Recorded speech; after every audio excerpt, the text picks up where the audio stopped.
ഇന്റർവ്യൂവിൽ കേട്ടിട്ടുണ്ട് പൊതുവെ മലയാളത്തിൽ നിന്ന് മറ്റു ലാംഗ്വേജിൽ പോകുമ്പോൾ ലാംഗ്വേജ് പലപ്പോഴും ഒരു പ്രശ്നമാവാറുണ്ട്. പക്ഷെ നല്ല അസലായിട്ട് തമിഴ് സംസാരിക്കും. എല്ലാവർക്കും തമിഴ്, ചെന്നൈയിലാണല്ലോ വളർന്നൊക്കെ, അതുകൊണ്ട് തമിഴ് വശമുണ്ട്. തമിഴിൽ സംസാരിക്കുന്ന കേൾക്കുമ്പോൾ അയ്യോ എന്ത് നന്നായിട്ടാണ് തമിഴ് സംസാരിക്കുക. ഈ ലാംഗ്വേജിൽ അങ്ങനെ ഒരു പേടിയില്ല അല്ലെ? കാരണം ഏത് ലാംഗ്വേജിലായാലും വരുന്ന പാട്ടുകൾ ഗംഭീരമായിട്ട് പാടാൻ പറ്റുന്ന ഒരു കോൺഫിഡൻസ് ഉണ്ട്. ശാസ്ത്രീയ സംഗീതമാണ് എല്ലാത്തിൻ്റെ അടിസ്ഥാനം. അത് പാടുന്നവർക്ക് ഏത് ലാംഗ്വേജും, എല്ലാ ലാംഗ്വേജുകളിലും കൃതികളുണ്ട്. അപ്പം അതുകൊണ്ട് അതൊക്കെ പാടുന്നതുകൊണ്ട് പ്രശ്നമില്ല. അതാണ് ക്ലാസിക്കൽ പഠിച്ചുകൊണ്ടിരിക്കുവാണെങ്കിൽ അങ്ങനെ ഒരു ഗുണമുണ്ട്, ലാംഗ്വേജ് പ്രോബ്ലം വരത്തില്ല. ആദ്യമൊക്കെ നമ്മൾ ടി വി ഷോയിലൊക്കെ മാമിനെ കാണുന്ന സമയത്ത് ഈ സംസാരിക്കുന്ന സമയത്ത് തമാശകൾ പറയും, കൗണ്ടർ അടിക്കും, തഗ്ഗൊക്കെ പറയും. ഭയങ്കര ആക്റ്റീവായിട്ട് നിൽക്കുന്ന ഒരാളാ. എപ്പോഴും തമാശകൾ ഇഷ്ടപ്പെടുന്ന, തമാശകൾ പറയാൻ ആഗ്രഹിക്കുന്ന ആളാണോ? അതെ അതെ, സ്കൂളിലൊക്കെ പഠിക്കുമ്പോ ഇതുപോലെ തന്നെ ഞാൻ കേട്ടിട്ടുണ്ട്. നല്ല കൊച്ചിലെ ഭയങ്കര കുസൃതി കുറച്ച് കൂടുതലായിട്ടുള്ള ഒരു കൊച്ചായിരുന്നു. ഇപ്പൊ ഒരു മാറ്റമുണ്ട്. അത് പഴയ അതുപോലെ തന്നെയാണോ? ഇത്തിരിയൊക്കെ മാറി. ഇപ്പോഴും ഒറ്റക്ക് ചോറൊക്കെ വെച്ച് കളിക്കുന്നൊക്കെ അതിപ്പോഴും ഉണ്ട്. അത് മാറിയിട്ടില്ല, അത് ഇപ്പോഴും ഉണ്ട്. അത് ഭയങ്കര സന്തോഷം കിട്ടുന്ന പരിപാടിയാണോ? അതെ, സന്തോഷം കിട്ടുന്ന പരിപാടി. അമ്മയും അച്ഛനെ കൂട്ടു തന്നെ. നേരത്തെ കുട്ടികളൊക്കെ വരുമായിരുന്നു, ഓരോരോ വഴിക്ക് ഓരോ ജോലിക്കും കാര്യങ്ങൾക്കൊക്കെ പോയതോടെ അച്ഛനും അമ്മയും തന്നെ കൂട്ടുവരും കളിക്കാൻ. അല്ലാതെ എന്ത് ചെയ്യാൻ? അച്ഛനും അമ്മയും അമ്മയുടെ അനിയത്തിയൊക്കെ വരുമ്പോൾ ചിറ്റമാരൊക്കെ വരും, അവരെ കളിക്കാൻ കൂട്ടും. അതിപ്പോഴും കളിക്കുന്ന പറയുമ്പോ ഞങ്ങൾക്ക് ശരിക്കും അങ്ങനെ ഇതിനൊക്കെ സമയം കിട്ടുമെന്നൊക്കെ ചിന്തിക്കാറുണ്ട്. തിരക്കുള്ള ആളല്ലേ? ഇടയ്ക്ക് ഉള്ള സമയത്തൊക്കെ അങ്ങ് ചെയ്യും കിട്ടും. ഷൂട്ടിന് പോകുക അല്ലെങ്കിൽ തിരക്കുള്ള ഒരാളാണല്ലോ. ഇപ്പൊ മുഴുവൻ ഒരു ഫ്രീ ടൈം കിട്ടാന്ന് ഭയങ്കര കുറവാണല്ലോ. ഫ്രീ ടൈം കിട്ടുമ്പോ എന്തൊക്കെ കാര്യങ്ങളാ ചെയ്യാ? ഇപ്പൊ കളിക്കുന്നത് കൂടാതെ പുതിയ പുതിയ പാട്ടുകളൊക്കെ അലക്സ ഉണ്ട്, അലക്സയിലൂടെ പഠിക്കാൻ നോക്കും. യൂട്യൂബിലും കേൾക്കും, അല്ല റേഡിയോയിലാണെങ്കിൽ കേട്ട് റെക്കോർഡ് ചെയ്യുക, പഠിക്കുക. അങ്ങനെ കോമഡി, ടി വിയിൽ കോമഡി കേൾക്കുക, ഇതൊക്കെ തന്നെ പരിപാടി. സിനിമ കേൾക്കും. ആക്ട്രസിൽ ഒരുപാട് പേര് കോണ്ടാക്ട് ചെയ്യില്ല, ഇന്ന പാട്ട് നന്നായിരുന്നു എന്ന് പറഞ്ഞിട്ട്. അങ്ങനെ ഓർമ്മ വരുന്ന ആരാണ്? അത് മമ്മൂക്ക വിളിച്ചിട്ടുണ്ട്. മമ്മൂക്ക, ലാലേട്ടൻ, ജയസൂര്യ ചേട്ടൻ, സുരേഷ് ഗോപി ചേട്ടൻ, എല്ലാവരും പറഞ്ഞിട്ടാ. മുകേഷ് ചേട്ടൻ വിളിച്ചിട്ടുണ്ട്. കവിയൂർ പൊന്നമ്മ ചേച്ചി, ലളിതമ്മ, അങ്ങനെ ഇവിടെ വന്നിട്ടും ഉണ്ട് കേട്ടോ. പൊന്നമ്മ ചേച്ചി ഈയിടയ്ക്ക് അമ്മ വിട്ടു പോയില്ലേ, ഇവിടെ വന്നിട്ടുണ്ട് എല്ലാവരും കേട്ടോ. ജയസൂര്യ ചേട്ടൻ വന്നു, മമ്മൂക്കയുടെ അനിയൻ ഇബ്രാഹിമിക്ക വന്നു. മമ്മൂക്ക വന്നില്ല, വരണമെന്ന് വിളിച്ചിട്ട് എടുക്കുന്നില്ല. വിളിച്ചെടുത്തെങ്കിൽ ക്ഷണിച്ചിട്ടുണ്ട് നേരത്തെയൊക്കെ. എന്നാലും വരുമോന്ന് അറിയത്തില്ല. വിളിച്ച കിട്ടുന്നില്ല. ഇട്ടിരുന്നെങ്കിൽ വിളിക്കാമായിരുന്നു. 7-ാം തീയതി അല്ലേ, അടുത്ത ആഴ്ച തിങ്കളാഴ്ച. എന്റെ അമ്മ വെയിറ്റിംഗ് ആണ്. ഈ ബർത്ത്ഡേ ഒക്കെ സ്പെഷ്യലേ അതായിട്ട് കുറച്ച് നേരത്തെ കാത്തിരിപ്പ് തുടങ്ങോ? തുടങ്ങണം. അതെ അതെ, ഇങ്ങനെ ആഘോഷിക്കണം. അത് തന്നെ. സംഗീത കുടുംബത്തിൽ എല്ലാവരുടെയും ബർത്ത്ഡേ അടുപ്പിച്ചടുപ്പിച്ചാണെന്നൊക്കെ. അതെ അതെ. ഈ ഗിഫ്റ്റുകൾ ഒരുപാട് കിട്ടിയിട്ടുണ്ടല്ലോ. ഏറ്റവും സ്പെഷ്യൽ ആയിട്ടുള്ള ഒരു ഗിഫ്റ്റ് ഏതാ കിട്ടിയില്?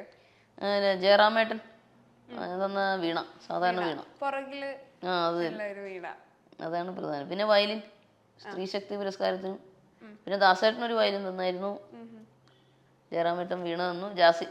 ജോസി ചേട്ടൻ കസു തന്നു. അങ്ങനെയൊക്കെ. കീബോർഡ് ശരസാറ് മൃദംഗം വാങ്ങിച്ചു വന്നിട്ടുണ്ടായിരുന്നു. അതിപ്പോ അവന്റെ മാമൻ പഠിക്കണമെന്ന് പറഞ്ഞ് കൊണ്ടുപോയിട്ടുണ്ട്. ഇപ്പൊ പതുക്കെ ഇപ്പൊ എല്ലാവരെയും ഇപ്പൊ സിനിമയാണെങ്കിൽ പതിയെ അഭിനയം, ഈ പറഞ്ഞ പ്രൊഡക്ഷൻ, ഡയറക്ഷൻ, അങ്ങനെ പതിയെ പതിയെ പോവും. ഈ സംഗീതത്തിൽ അടുത്തൊരു സ്റ്റെപ്പ് വെക്കണം അല്ലെങ്കിൽ അങ്ങനെ വല്ല ആഗ്രഹം ഉണ്ടോ? അങ്ങനെ എനിക്ക് അതിനെ കുറിച്ച് അത്ര പോരാ. എന്താണെന്നറിയോ, ഇച്ചിരി പണിയാണത്. അതിന് വേണ്ടിയിട്ട് അങ്ങനെ ഇരിക്കണേ. പിന്നെ ഒരെണ്ണം ഒരു വാട്സപ്പ് എന്ന് പറഞ്ഞ ടെലിഫിലിമിന് ചെയ്തിട്ടുണ്ട്, ഒരു ഡോക്യുമെന്ററി ഫിലിം. എൻ്റെ മാമൻ എഴുതി ഞാൻ ട്യൂൺ ചെയ്തിട്ടുണ്ടായിരുന്നു. വിനോദ് എന്നാ പേര് കേട്ടാ. ഡോക്ടറാണ്, അച്ഛൻ്റെ അമ്മാവൻ്റെ മകൻ, ഡോക്ടർ വിനോദ് മാമൻ എഴുതി. മാമനൊരു ഗാനരചയിതാവ്, പുലിയാട്ടോ. അപ്പൊ അതിനങ്ങനെ അത് ചെയ്തിട്ടുണ്ട്. ടെലിഫിലിം, ഷോർട്ട് ഫിലിം, വാട്സപ്പ് എന്നും പറഞ്ഞു. പഴയ ഒരു MBBS ഓർമ്മകൾ ഒക്കെയുള്ള അയവിറക്കുന്ന ഒരു അത് ഞാൻ ചെയ്തിട്ടുണ്ട്. ഞാനും വൈക്കം മധുച്ചേട്ടനും കൂടെ പാടിയിരിക്കണം. പാട്ട് ഭയങ്കര ഇഷ്ടത്തോടെ ചെയ്യുന്ന ഒരാളാണല്ലോ. പണ്ട് മുതൽ ഇപ്പൊ പാട്ടല്ലെങ്കിൽ ഇന്ന കരിയർ ഞാൻ വേറെ ചൂസ് ചെയ്യും അല്ലെങ്കിൽ ഇന്നൊരു ആഗ്രഹം അങ്ങനെ എന്തെങ്കിലും ഉണ്ടായിരുന്നു? അത് പണ്ട് മുതലേ പാട്ട് തന്നെയായിരുന്നു? അങ്ങനെ ചിന്തിച്ചിട്ടില്ല, അതിനപ്പുറം ചിന്തിച്ചിട്ടേ ഇല്ല. ഇപ്പൊ പല ലാംഗ്വേജുകളിൽ പാട്ട് പാടിയിട്ടുണ്ടല്ലോ. ഏറ്റവും പെട്ടെന്ന് പഠിച്ച് പാടിയ ഒരു പാട്ട് ഏതാ? എളുപ്പത്തിൽ പഠിച്ച് പാടിയ പാട്ട്? അങ്ങനെയൊന്നുമില്ല, ഇത് കാറ്റേതല്ല. പൊതുവെ നമ്മൾ ആദ്യത്തെ പറയുമ്പോ കുറച്ച് ടെൻഷനും വലിയ ഒന്നും ഉണ്ടായില്ല. ജയേന്ദ്ര സാറും ധൈര്യമൊക്കെ തന്നോണ്ടിരുന്നു. പിന്നെ ബാഹുബലിയിലെ തെലുങ്ക്, അതൊന്ന് പാടാവോ? ബാഹുബലിയുടെ മലയാളം, തമിഴും തെലുങ്ക് വേർഷനും പാടിയായിരുന്നു. അപ്പം അതിലേതാ വേണ്ട? ഇഷ്ടമുള്ള തമിഴ്? ഉം. പിന്നെ ക്യാപ്റ്റൻ രാജു സാറൊക്കെ ഇവിടെ വന്നിട്ടുണ്ട് കേട്ടോ. രാജു സാറ് ആഹാ എന്നെ അഭിനന്ദിച്ചിട്ടുണ്ട്. ഗായത്രി വീണയിലെ ദുനിയാക്കെ രഘുവാലെ വായിച്ചപ്പോൾ തന്നെ ആ സിനിമ പാടുന്നതിനൊക്കെ മുമ്പെയാണ്. സാറിൻ്റെ വീട്ടിലും പോയിട്ടുണ്ട്, ഇവിടെ ഓക്കെ. யாரு இவ கல்ல தூக்கி போறானே, புள்ள போல தோளு மேல ஒன்ன தூக்கி போறானே, கண்ணு ரெண்டும் போதல கையக்காலு ஓடல, கங்கையத்தான் தேடிக்கிட்டு தன்னைத்தானே சுமந்துக்கிட்டு லிங்கம் நடந்து போகுதே. ஆ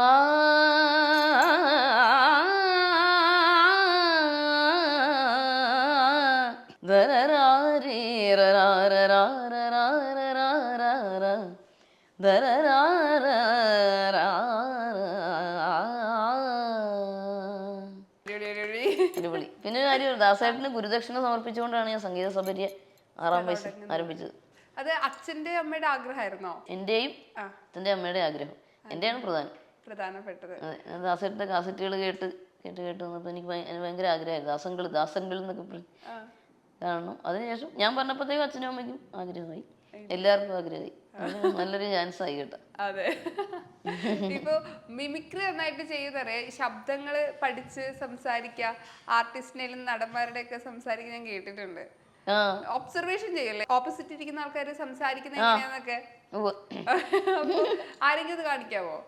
നമ്മുടെ രാജൻ പി ദേവൻകുളം മെയിലാ കൂടുതൽ, മെയിൽ പോർഷൻസ് ആണ്. മെയിലാണ് ഇഷ്ടം എന്നൊക്കെ.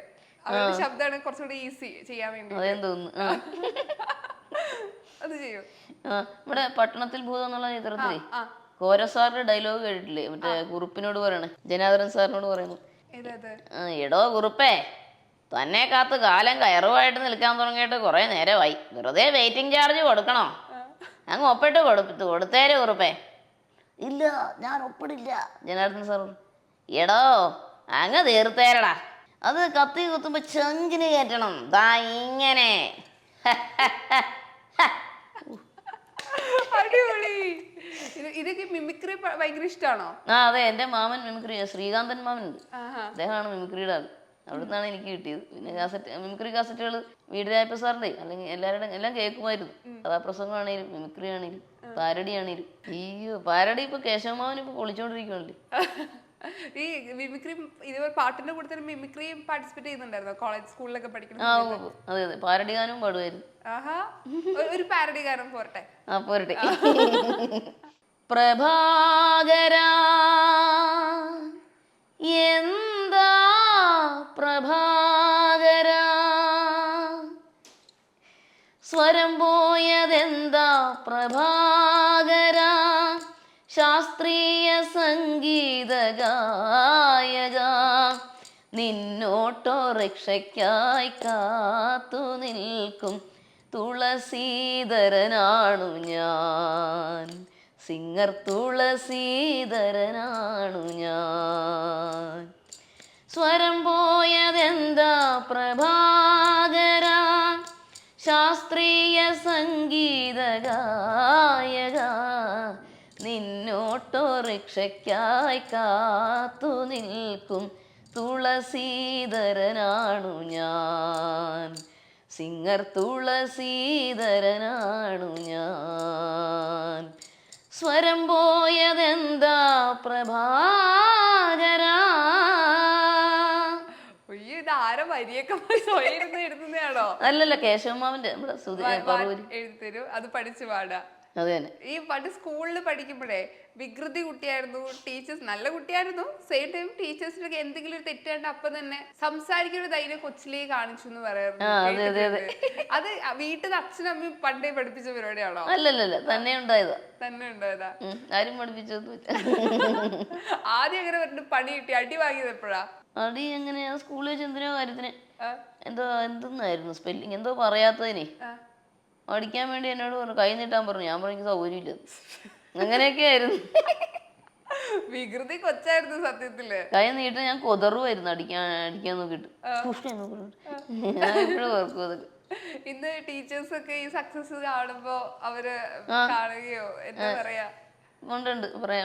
അപ്പൊ ഞാൻ പറഞ്ഞു പണ്ട് ഞാൻ എന്തെങ്കിലും പറഞ്ഞിട്ടുണ്ടെങ്കിൽ ക്ഷമിക്കണം കേട്ടോ, സോറി എന്നൊക്കെ പറഞ്ഞിട്ടുണ്ട്. അയ്യടാ, അതൊക്കെ പറഞ്ഞു. അയ്യോ അതൊക്കെ എന്തിനാ ഇപ്പൊ ഓർക്കണേന്ന് ചോദിച്ചു. അവർക്ക് ഭയങ്കര പ്രൗഡായിരിക്കും ഇങ്ങനത്തെ ഒരു സ്റ്റുഡന്റ് നമ്മുടെ കൂടെ പഠിച്ചതും പഠിപ്പിക്കാൻ അതെ, പറ്റിയതൊക്കെ. അതൊക്കെ കൊച്ചിലെല്ലാവരും തെറ്റ് ചെയ്യാത്ത കുട്ടികളുണ്ടോ, അതൊക്കെ എന്തിനാ ഇപ്പൊ ആലോചിക്കണത്, വിട്ടുകളയാൻ. എനിക്ക് സ്വപ്ന സുന്ദരി എപ്പോഴും പഠിപ്പിക്കുന്ന പാട്ടാണ് എല്ലാവരും, എങ്കിൽ ആ പാട്ട് കേൾക്കുമ്പോൾ ഒരു എനർജി കിട്ടാറുണ്ട്. ഓക്കെ, അപ്പൊ എനർജി തന്നെ പാടിക്കാം. ആയിക്കോട്ടെ. സ്വപ്ന സുന്ദരി നാൻ താനേ, നാ സ്വപ്ന ലോകത്തിൻ തേൻ താനേ. സ്വപ്ന സുന്ദരി നാൻ താനേ, നാ സ്വപ്ന ലോകത്തിൻ തേൻ താനേ. റാന്തൽ മിന്നലിലെ ജോലിപ്പേനേ, സോമ്പൽ ഇല്ലാമലെ കളിപ്പേനേ. തീണ്ടും ഇன்பം மீண்டும் மீண்டும் தூண்டும் நெஞ்சில் தோன்றும் தோன்றும் தோன்றும். நான் சொப்பன சொப்பன சுந்தரே, உங்கள் சோகம் கலைக்கும் கலைக்கும் மந்திரே. நான் சொப்பன சொப்பன சுந்தரே, உங்கள் சோகம் கலைக்கும் கலைக்கும் மந்திரே.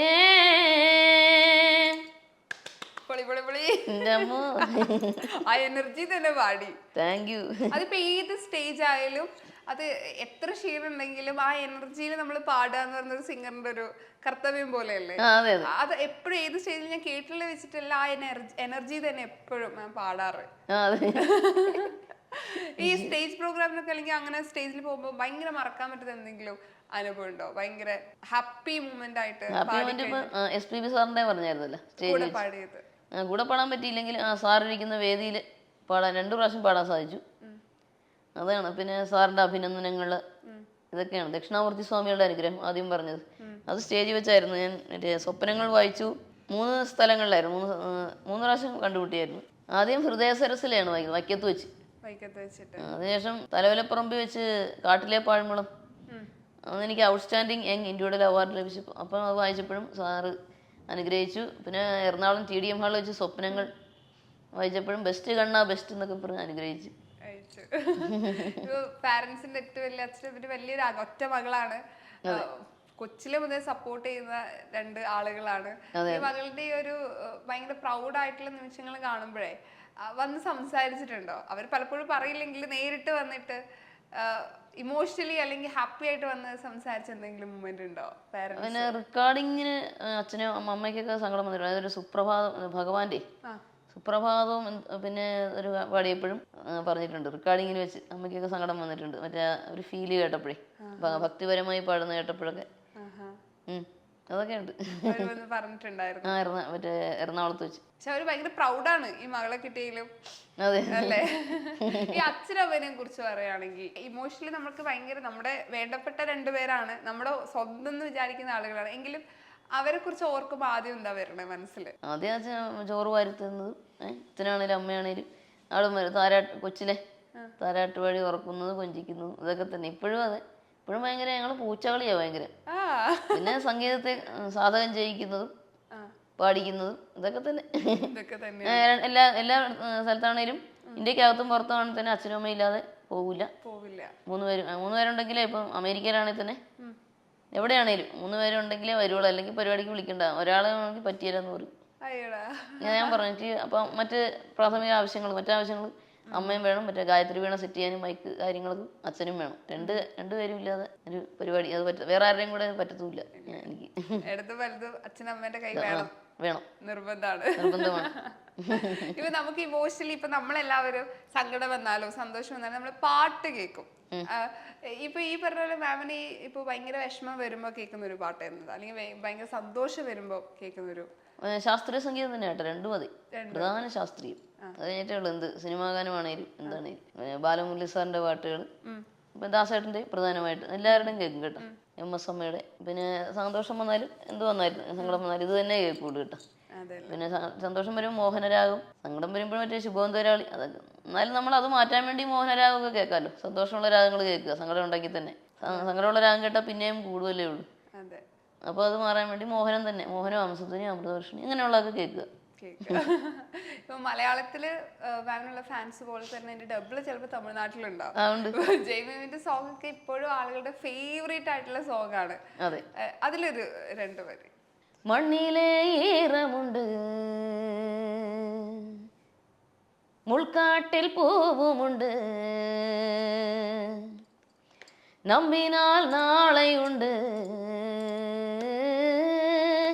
കൈത്താങ്ക ജീവനുണ്ട്, എங்கே போனாலும் பொன்வானம் கண்ணோடு, எல்லை இங்கில்லை வாக்காலம் நம்மோடு, மண்ணிலே ஈரமுண்டு, முள்காட்டில் பூவுமுண்டு,